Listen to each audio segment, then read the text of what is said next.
पुराने समय की बात है। एक राज्य में एक राजा राज्य करता था। उसका राज्य बहुत ही खुशहाल था। धन्य धान्य से उसके राज्य में कोई कमी नहीं थी। राजा और उसकी प्रजा खुशी खुशी अपना जीवन यापन कर रहे थे। एक वर्ष उसका राज्य में एक भयंकर अकाल पड़ा। पानी की कमी से फसलें सूख गई।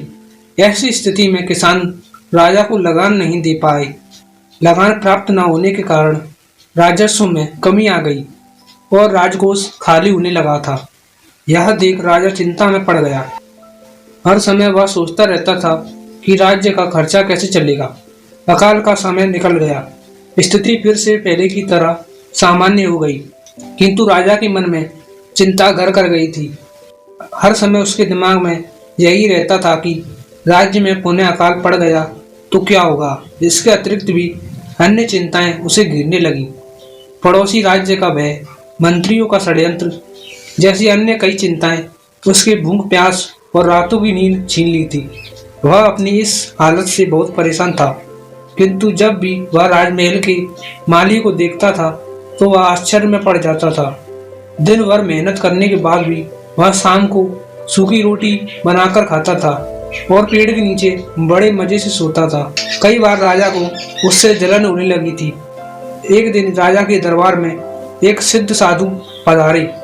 राजा ने अपनी समस्या साधु को बताई और उसे दूर करने का सुझाव मांगा। साधु राजा की समस्या अच्छी तरह से समझ गए।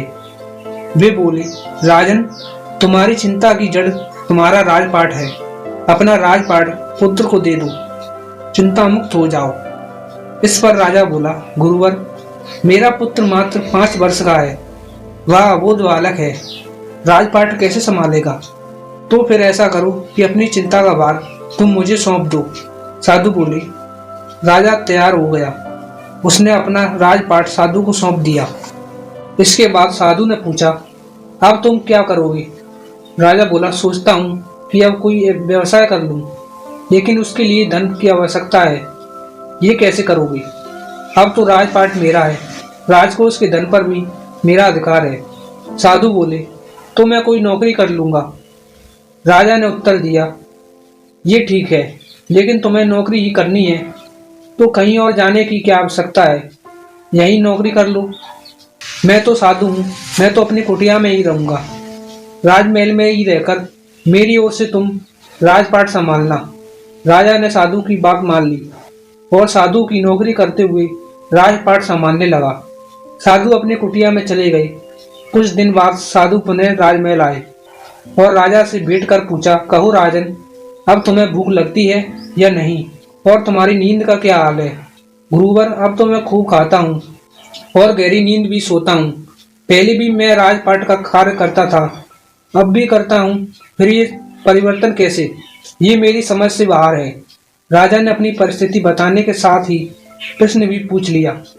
साधु मुस्कुराते हुए बोला, राजन, पहले तुमने काम को बोझ बना लिया था और उस बोझ को हर समय अपने मस्तिष्क पर ढोया करते थे, किंतु राजपाट मुझे सौंपने के उपरांत तुम समस्त कार्य अपना कर्तव्य समझकर करते थे, इसलिए तुम चिंता मुक्त हो।